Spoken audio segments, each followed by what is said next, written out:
எவ்வளோ கிறிஸ்பியாக கிடச்சிருக்கு பாருங்க பக்கோடா வந்து. பார்த்தீங்களா, சூப்பராக கிடச்சிருக்குங்க. அப்படியே ஒரு பிளேட்டில் சேவ் பண்ணிடலாம். ஒரு முட்டை பக்கோடா ரெடிங்க.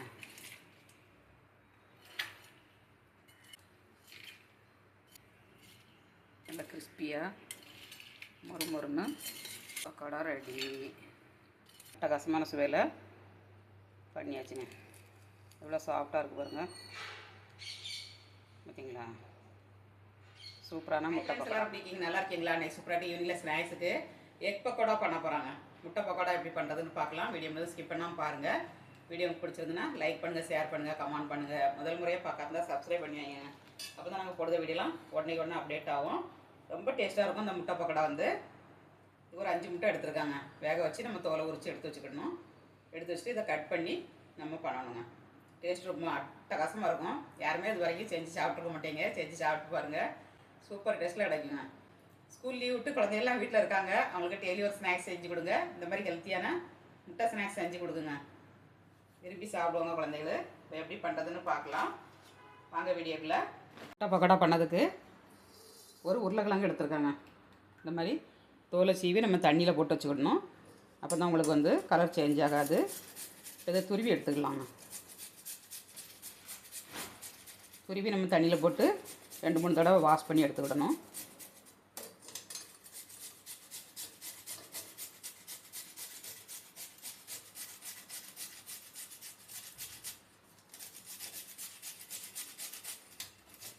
உருளைக்கிழங்கு கூட போட்டு பண்ணும்போது டேஸ்ட் ரொம்ப நல்லாயிருக்குங்க. நல்ல மொறுப்பாட்டு கிறிஸ்பியாட்டு சூப்பராக கிடைக்கும்.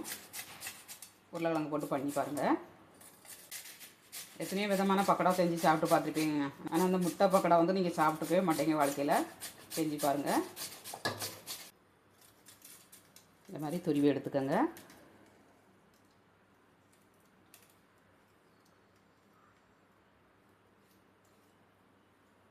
நம்ம எப்போ பண்ண போகிறோமோ அது வரையிலையும் நம்ம தண்ணிக்குள்ளே போட்டுக்கணுங்க.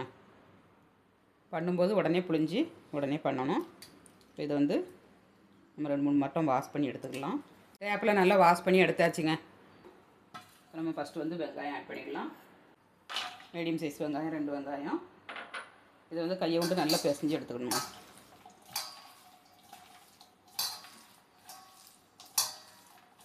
இந்த மாதிரி பிசைஞ்சுக்கோங்க. நல்லா உதிரியாக கிடைக்கணும். உதிரியாக கிடைச்சா தான் உங்களுக்கு வந்து நல்லா சாஃப்டாக கிடைக்குங்க முட்டை பக்கோடா வந்து. இந்த மாதிரி நல்லா உறுத்து விட்டுக்கோங்க. 5 முட்டைக்கு 2 வெங்காயம் எடுத்துருக்கேன். உருளைக்கிழங்கையும் நல்லா புழிஞ்சு எடுத்துக்கலாம்.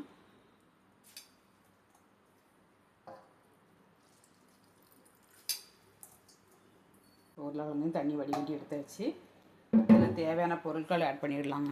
இதில் வந்து தேவையான பொருள் வந்து ஒரு பச்சை மிளகாங்க, பெரிய மிளகாவாட்டம் ஒரு மிளகா போட்டிருக்கேன். அப்புறமா கருவேப்பிலை தழை, மல்லித்தழைங்க. மல்லித்தழை நிறைய போடுங்க, ரொம்ப நல்லாயிருக்கும் பக்கோடா வந்து. இதெல்லாம் போட்டாச்சு. ஜீரகப்பொடிங்க. ஜீரகப்பொடி இல்லைன்னா முழுசாக ஒரு 1/2 ஸ்பூன் சேர்த்துக்கோங்க. அப்புறமா பெப்பர் பொடிங்க. கரம் மசாலா 1/2 ஸ்பூன். மஞ்சள் தூள் 1/2 டீஸ்பூன். அப்புறமா வரமிளகாத்தூள் 1/2 டீஸ்பூன். ஒரு மிளகா போட்டிருக்கோம், பார்த்து போட்டுக்கோங்க. அப்புறமா இஞ்சி பூண்டு பேஸ்ட் 1 ஸ்பூன். சாட் மசாலாங்க, ஒரு 1/2 ஸ்பூன் சாட் மசாலா போடுங்க, டேஸ்ட் ரொம்ப நல்லாயிருக்கும். அப்புறமா உப்புங்க. சாட்டு மசாலாவில் உப்பு இருக்கும், பார்த்து ஆட் பண்ணிக்கோங்க. முட்டைக்கு மாவுக்கு எல்லாத்துக்குமே சேர்த்து நான் ஆட் பண்ணிட்டேன். இந்த கடலை மாவு, அரிசி மாவு எல்லாம் போட போகிறோம். எல்லாத்துக்குமே சேர்த்து நான் ஆட் பண்ணிட்டேங்க. இதை நல்லா மிக்ஸ் பண்ணி ஒரு 10 நிமிஷம் நம்ம ஊற வைக்கணுங்க. ஊற வச்சிங்கன்னா உங்களுக்கு வந்து தண்ணி விட்டு வரும். அதுக்கப்புறம் நம்ம மாவு சேர்க்கணும். ஃபஸ்ட்டே நம்ம மாவு சேர்த்துட்டோம்னா தண்ணி இதில் விட்டு வரும், ரொம்ப இலக்கமாகிடுங்க. அதனால் இந்த மாதிரி மிக்ஸ் பண்ணி வச்சுக்கிடணும். ஃபஸ்ட்டு மிக்ஸ் பண்ணி வச்சுங்க. ஒரு 10 நிமிஷம் இருக்கட்டும்.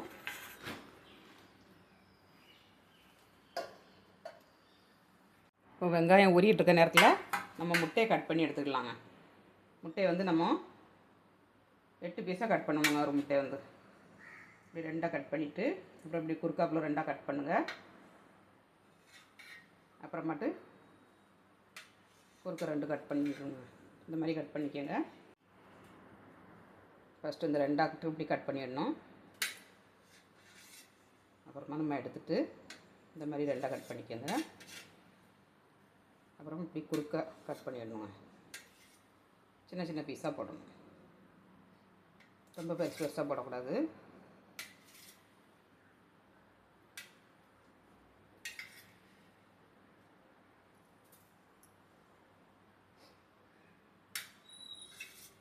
இந்த மாதிரி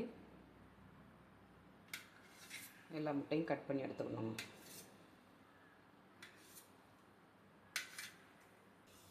எல்லாத்தையும் கட் பண்ணியாச்சு. இந்த மாதிரி கட் பண்ணி எடுத்துக்கோங்க. அவ்வளோதாங்க, முட்டை கட் பண்ணியாச்சு. இவ்வளோ சின்ன சின்ன பீஸாக இருக்குது பாருங்கள். இந்த மாதிரி கட் பண்ணி எடுத்துக்கணுங்க. வெங்காயத்தை எடுத்துக்கலாம். வெங்காயத்தில் தண்ணி விட்டு வந்துருச்சு பாருங்கள். ஓகேங்களா? இந்த மாதிரி தண்ணி விட்டு வந்துடுங்க.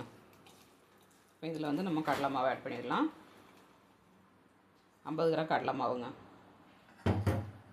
ஒரு 4 ஸ்பூன் அரிசி மாவு. அரிசி மாவு போட்டிங்கன்னா நல்லா மொறுமொறுப்பாக இருக்கும். இதை நல்லா மிக்ஸ் பண்ணிடலாம். மிக்ஸ் பண்ணிவிட்டு அப்புறமா நம்ம தண்ணி காணலைன்னா கொஞ்சம் ஊற்றிக்கிடணுங்க. காணாது தட்டுப்பட தான் செய்யும். நம்ம மிக்ஸ் பண்ணிவிட்டு ஊற்றினோம்னா கரெக்டாக இருக்கும். நம்ம வெங்காயத்தை ஊற வச்சனால அதில் இருக்க தண்ணியிலே நம்ம ஃபஸ்ட்டு மிக்ஸ் பண்ணிவிட்டு அதுக்கப்புறமாட்டு தண்ணி ஊற்றணும். சும்மா நம்ம அப்படியே பக்கோடா போடாத இருந்தால் இப்படியே போடலாம். நம்ம இந்த மாதிரி ஆனியன் பக்கோடா போடுற மாதிரி. இப்போ நம்ம முட்டை கூட சேர்க்கனால கொஞ்சம் தண்ணி சேர்த்து மிக்ஸ் பண்ணிக்கணும். ஒரு 4 ஸ்பூன் ஊற்றிக்கோங்க. கரெக்டாக இருக்கும். இந்த அளவுக்கு மிக்ஸ் பண்ணி எடுத்துக்கணுங்க. 4 ஸ்பூன் ஊற்றினேன், காணலை. அப்புறம் ஒரு 2 ஸ்பூன் ஊற்றிருக்கேன். இந்த மாதிரி மிக்ஸ் பண்ணி எடுத்துக்கோங்க. இந்த ஸ்டேஜில் நம்ம உப்பு காணுமான்னு செக் பண்ணிடணுங்க. உப்பு கரெக்டாக இருக்குது. இப்போ நம்ம முட்டையை ஆட் பண்ணிடலாம்.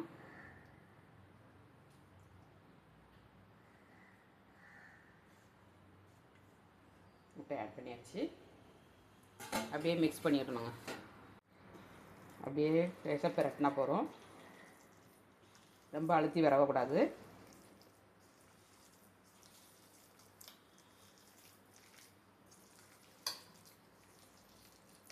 லேசாக பிரட்டின நாளுக்குள்ள வச்சுட்டு நம்ம அப்படியே எடுத்து போடணுங்க.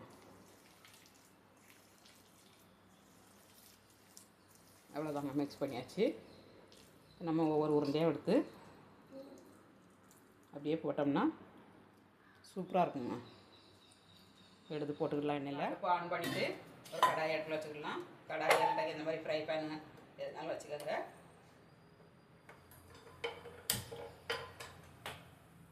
கடாய் எடுத்து வச்சுங்க. ஹீட் ஆகட்டும். நம்ம எண்ணெய் ஆட் பண்ணிக்கலாம். இப்போ கடாய் ஹீட் ஆகிடுச்சுங்க. எண்ணெய் ஆட் பண்ணிக்கலாம்.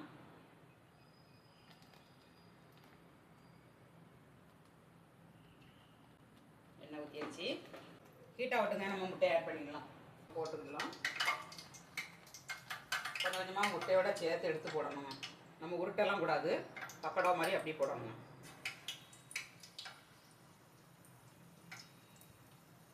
அப்படியே கொஞ்சம் கொஞ்சமாக எடுத்து நம்ம பக்கோடா மாதிரி போட்டோம்னா டேஸ்ட் நல்லாயிருக்குங்க. உருட்டி போட்டோம்னா வடை மாதிரி ஆயிரும்.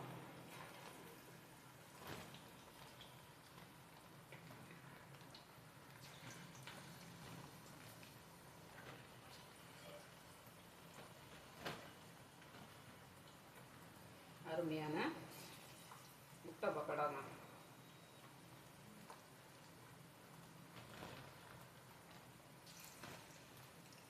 கொஞ்சம் வேகட்டும்.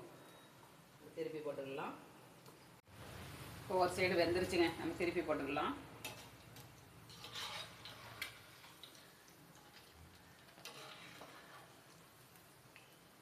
அப்படியே பிரட்டி போட்டுருங்க. நல்லா வெந்துருங்க.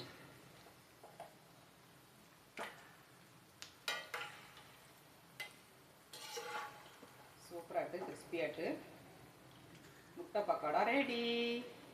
இன்னொரு மட்டும் திருப்பி போட்டுக்கலாம். இந்த மாதிரி திருப்பி போட்டுருங்க. நல்லா வெந்துடும்.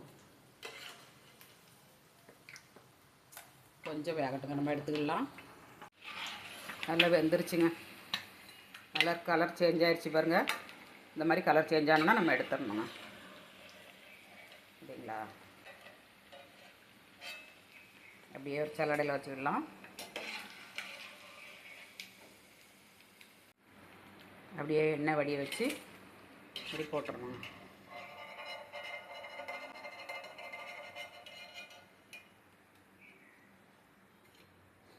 அடுத்தது இன்னொரு கடாயை போட்டுக்கலாம்.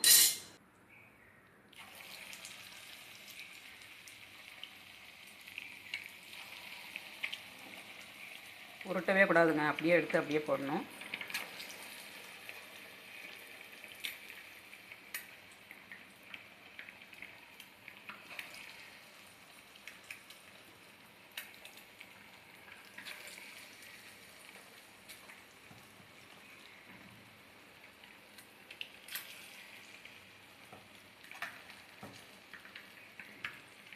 அவ்வளோதாங்க. அடுத்தது மிச்சம் இருக்கிறது ஒரு கடாய்க்கு இருக்குது, நம்ம போட்டுக்கலாம். அடுத்தால மொத்தமாக போடக்கூடாதுங்க, கொஞ்சம் பெரட்டி போடுறதுக்கு இடம் வேணும் நமக்கு. இப்போ வேகட்டும், நம்ம எடுத்துக்கலாம்.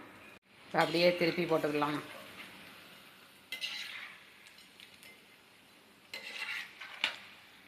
அடுப்பை வந்து மீடியமாக வைக்கக்கூடாது, லோவாகவும் வைக்கக்கூடாது, ஹையாக வச்சு பொரித்து எடுத்துக்கோங்க. ஏன்னா நம்ம மஞ்சள் கருவெலாம் போட்டுக்கனால அப்படி நுரைய அடிச்சுட்டு வருங்க. லோவில் இருந்துன்னா ரொம்ப நுரைய அடிக்க ஆரம்பிச்சிடும். அதனால் ஐயா வச்சு பொரிச்சு எடுங்க, சட்டுன்னு வெந்துடுங்க. கொஞ்சம் வேகட்டும், நம்ம எடுத்துக்கலாம். முட்டை பக்கோடா வெந்துருச்சுங்க, நம்ம எடுத்துக்கலாம்.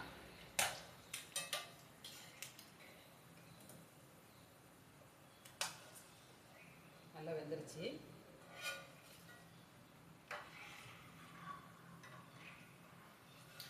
அருமையான பக்கோடா ரெடி.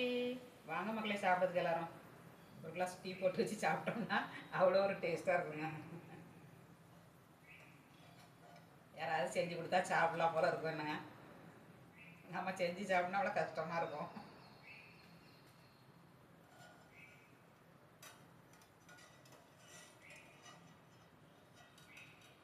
அவ்வளோதாங்க, எடுத்தாச்சு. மிச்சம் இருக்கிறது நம்ம பொரிச்சு எடுத்துக்கலாம். நல்லா கிறிஸ்பியாட்டு மொறுன்னு கிடச்சிருக்குங்க. அப்படியே ஒரு பிளேட்டில் சேவ் பண்ணிக்கலாம். எவ்வளோ கிறிஸ்பியாக கிடச்சிருக்கு பாருங்கள் பக்கோடா வந்து. பார்த்தீங்களா, சூப்பராக கிடச்சிருக்குங்க. அப்படியே ஒரு பிளேட்டில் சேவ் பண்ணிடலாம். மொறு முட்டை பக்கோடா ரெடிங்க.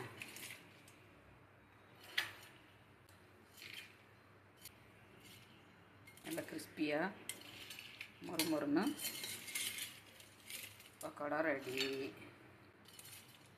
வாங்க எல்லோரும் டீயோட வச்சு சாப்பிட்றதுக்கு.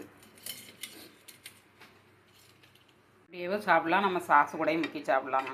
சாஸ் கூட வச்சு சாப்பிட்டாலும் நல்லாயிருக்கும், அப்படியே சாப்பிட்டாலும் நல்லாயிருக்கும். நான் டீ போட்டிருக்கேன், சாஸும் வச்சுருக்காங்க. எம்மி ஸ்நாக்ஸ் ரெடிங்க. முட்டை பக்கோடா ரெடி. அட்டகாசமான சுவையில் பண்ணியாச்சுங்க. எவ்வளோ சாஃப்டாக இருக்குது பாருங்கள். பார்த்தீங்களா, சூப்பரான முட்டை பக்கோடாங்க. சாப்பிட்டு பார்க்கலாம். முட்டை பக்கோடா சாப்பிட்டு பார்க்கலாம் டேஸ்ட் எப்படி இருக்குன்னு.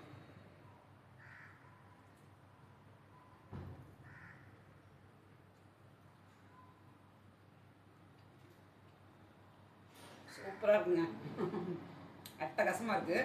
ட்ரை பண்ணி பாருங்கள். நம்ம சிக்கன் ஃப்ரை பண்ணால் அப்படி இருக்கும், அதே மாதிரி இருக்குங்க டேஸ்ட்டு. சூப்பராக இருக்குது.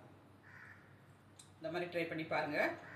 வீடியோ வந்து ஸ்கிப் பண்ணாமல் பாருங்கள். வீடியோ உங்களுக்கு பிடிச்சிருந்தா லைக் பண்ணுங்கள், ஷேர் பண்ணுங்கள். ஃப்ரெண்ட்ஸ் அண்ட் ஃபேமிலிக்கு ஷேர் பண்ணி விடுங்க. எல்லோரும் பார்த்து ட்ரை பண்ணட்டும்.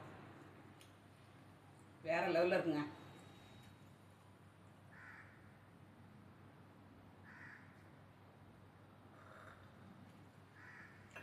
சூப்பருங்க, சூப்பராக இருக்குங்க. வீடியோ பிடிச்சிருந்தா லைக் பண்ணுங்கள்.